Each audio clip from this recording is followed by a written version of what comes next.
Itinuturing ng nakalulula noon ang 240 na kongresistang pumabor sa unang impeachment complaint laban kay Vice President Sara Duterte na iniakyat agad sa Senado. Wala ring nag-akala sa mga miyembro ng 20th Congress na mauungusan pa yan at aabot sa 257 na kongresista ang tutukod sa desisyong patalsikin na ang Vice-Presidente. Ang Mindanao na pinaniniwala ang hawak ng mga Duterte, 41 sa kabuuang 61 na kongresista nila, kabilang sa dahilan kung bakit nililitis na ngayon si VP Sara sa Senado. At isa pa, sa mismong maungunang magpresenta ng kaso, ang tubong Mindanao na si Prosecutor Jonathan Keith Flores.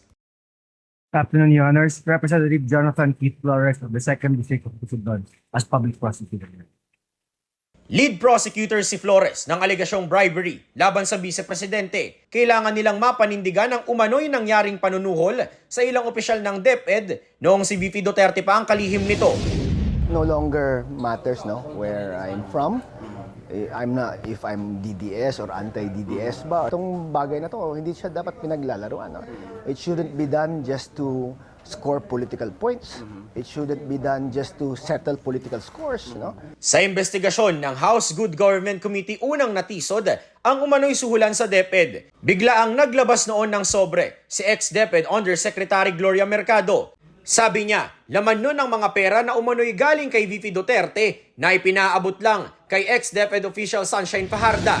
We have additional witnesses. Technically confident kami na they will be saying the same thing when we will be calling them as witnesses. Pero mahaba pa ang itatakbo ng paglilitis bago isalang sila Flores. Second to the last sila sa order ng presentation ng kaso. Kung susumahin, sigurado na nga abot sa 2027 o halos dudungaw na sa tensyon ng 2028 national elections ang impeachment trial. Aminado si Flores na pinaghahandaan nila ang salimuot ng paglalatag ng kaso sa gitna ng ingay politika. That's part of the considerations. I'll be frank with you. The number of votes that you got in an election no longer matters. We all took the same oath to obey the Constitution. And if we do not follow that, then there are consequences to it. Giit ni Flores, hindi dapat mapalabnaw ng ingay ng politika ang prosesong dapat daanan hanggat mahatulan kung makukonvict ba o ma-acquit ang Vice-Presidente. Earl Tobias ng IBC News para sa 13 sa tanghali ng Congress TV.